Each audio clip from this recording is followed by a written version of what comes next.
කොළුවේ දවසක් එදිනදා කුලී වැඩ කරන කම්කරු කොළුවෙක් නූගත් බිරින්දෑත් නූගත් දරුවෝ දෙන්නෙකුත් ඉන්නවා. පොඩි ගෙදරක හිටියේ. වයඹ පළාතේ කුරුණෑගල. දවසක් ගෑණි පාන්දර නිදාගෙන ඉන්නකොට චූටි බලු පැටවු කෑ ගහන සද්දයක් ඇහෙනවා. වටින් ගොඩින් එළිය වැටිගෙන එනවා. ගෑණි නිදාගෙන හිටපු තැනින් නැගිටලා ඇවිල්ලා දොර අරිනවා. දොර ඇරලා බලනකොට දොරකඩම බලු පැටවු තුන් දෙනෙක් එකා පිට එකා ඔළුව තියාගෙන කෙන්දිරි ගානවා සීතලට. ගෑණි කෑ ගැහුවා බුදියාගෙන හිටපු මිනිහා උඩ ගිහිල්ලා ඇහැරෙන්න. අය ගෑනුන්ගේ වැඩ දන්නේ නැද්ද? පොඩි එකා වැටුනොත් පොඩි එකාට වැටුනට වඩා බොලන් අරකි කෑ ගහනවා එන ගැහුවා වාගේ. ඔව්. වැටුනට පොඩි එකා අඬන්නේ නැහැ. මේකිගේ කෑ ගැහිල්ලට අඬනවනේ. ඔව්. එහෙම જાතියක් කම්පා වෙනවා පුතා. අවුස්සනවා. ගෑණි කෑ ගැහුවා ආයේ පොඩි එකෙක්වත් බිම තියලා නම් ඉවරයි. මේ ජරාවක් ගෙනත් දාලා මොකෙද්ද? මේ නැගිටලා බලනවාකෝ කියලා කෑ ගහපු ගමන මිනිහා නැගිට නැත්තම් ඉතින් දන්නවනේ වෙන දේ. බොහෝ ගෙවල් වල පිරිමියා කූතාණ්ඩියාගේ රිලවා වාගේ. ඔව් ඔව්. කසාද බැලු පිරිමි බලන්නකො බොරුද කියලා. හොඳට බලන්න Taman දිහා. කූතාණ්ඩියාගේ රිලවද නැද්ද කියලා. මම ඔප්පු කරලා පෙන්නන.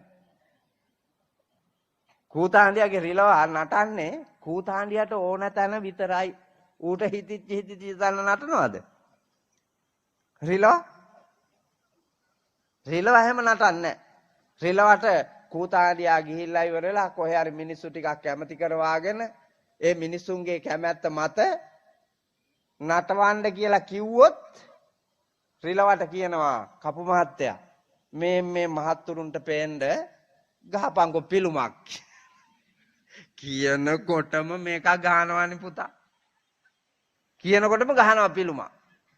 ගිනි වලල්ලෙන් පැනපිය කියනකොට පයින්නවා. නැන්ද මාව බලන්න පළ කියනකොට යනවා. හොරුගේ බින්ද විදිය පෙන්නාපිය කියනකොට පෙන්නනවා. කදමලු බැන යනවා. මේ විදිහට එක එක එව්වා කරනවා ඕක. හැබැයි අවසර ලැබිලා කූතාණ්ඩියා කියන්න ඕන. නැත්තම් නෑ. ඔබේ ගෙදර අවංකවම බලන්නකො කූතාණ්ඩියා නෙමෙයිද කියලා. ගෑණි කූතාණ්ඩියා මිනිහා රිලවා. මේක තමයි ඇත්ත. මම ඔක ඔප්පු කරලා පෙන්නන්නේ මේ පදෙන්. මොකද්ද පදේ? ස්වාමීන් වහන්සේ මන් නම් එහෙම නෑ කියලා දැන් සමහර අයට හිතෙනවානේ. හිතුණට ඔබ දන්නේ නැතුවම රිලව වෙලා තියෙන්නේ. ඔබට පේන්නේ නැති එකේ අඩුව තියෙන්නේ. දැන් මේ එක මිනිහෙක්වත් මෙතන නෑනේ පන්සිල් රකින්න. පන්සිල් රකින්න කවුරුත් නෑ මෙතන. නමුත් ඉන්නේ පන්සිල් රකින්නවා වගේනේ. ඔබත් පිරිමියා වාගේ හිටියාට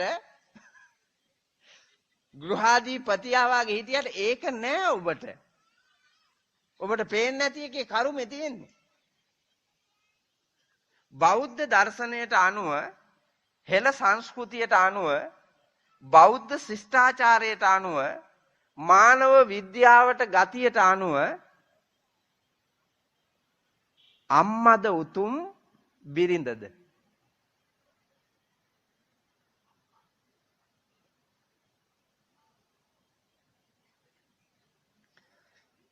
මොකද කියන්නේ? කවුද උතුම් ඔය දෙන්නගේ? කියා ගන්න බැරි වුණත් ඔක්කොටම හිතෙනවනේ අම්මා කියලා. අම්මා උතුම් කියලා හිතෙනවා මන් දන්නවා. දැන් මෙන්න මේකට උත්තරයක් දෙන්නකෝ.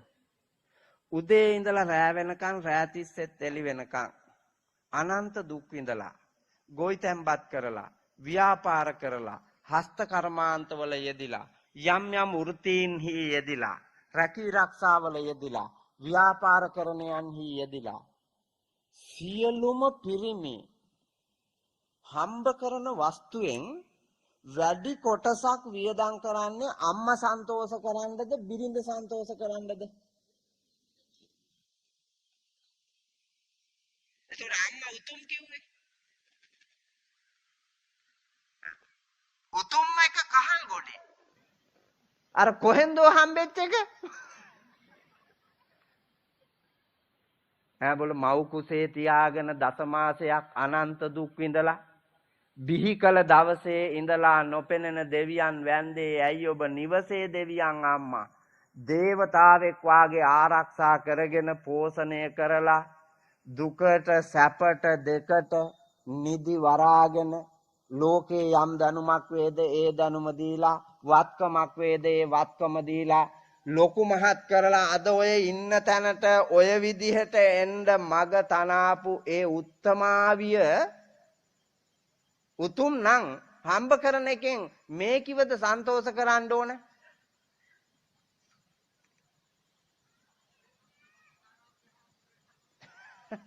ඕකේ පේන්නේ නැති පෙරේත කොමක් තියෙනවා. ඔව් ඕකේ පේන්නේ නැති රාගික කෙලස් බර පෙරේතකමක් තියෙනවා. ආන් ඒ පෙරේතකම ඉඳලා දැන් ගෑනු හැටියට ඔබ අම්මාවරු වෙලානේ. එතකොට අම්මාවරුමනේ අම්මාවරුන්ට නොසලකා හරින්නේ. පිරිමි ඔය කැමැත්තෙන් නෙමෙයි සලකන්නේ නැතුව ඉන්නේ. පිරිමි කැමැති සලකන්න. මේ කිලා සරපේ වාගේ හින්දා සලකන්න අවසර නැහැ. අයි රිලව කෝටුවට බයයිනේ. රිලව කෝටුවට බයයි. ඒ හින්දා ඇයි ඌට නැටුම් පුරුදු කෙරුවේ පුතා තානමයක් කියලා නෙමෙයිනේ. රිලවට නැටුම් පුරුදු කෙරුවද තත් තනත් තනේන තත් තනත් තනේන තත් තනත් තම් දනානා තන තන තතන තනෙන දෙතන තම් දන තනෙන තානත් තනත් තම් දනානා. ඕම රිලා නටුම් පුරුදු කෙරුවද පුතා? නෑ රිලව කැලේ ඉඳලා අල්ලගෙන ආවා දැම්මා ඉනට ලණුවක් මේ පැත්තට ගැහුවා පොළවේ මේ පැත්තටත් ගැහුවා පොළවේ දුන්නා කෙවිතෙන් 4-5ක් ඊට පස්සේ රිලව පැත්ත වැටුණා තලාපු රිලව වාගේ බලාගෙන ඉන්න අර මිනිහා දිහා ඊට පස්සේ හයියෙන් කියන ගහපිය බඩ බෙලුවා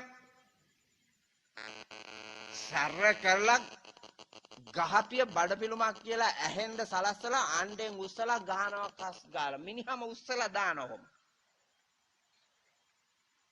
ඊට පස්සේ පුතා ගහපිය බඩ පිළුමක් කියලා ඇහෙනකොටම අරු කරකන් ඉස්සලා මූ කැරකෙනවා. එහෙම තමයි ඔකට නැටුම් පුරුදු කෙරුවේ. උඹලවත් ගෑණි ගාව තියෙනවා සූක්ෂම ක්‍රම රිලව බවට පත් කරලා තියාගන්න. අම්මා කියන උත්තමාවියගෙන් මග අරවන්න කැමැත්ත තිබු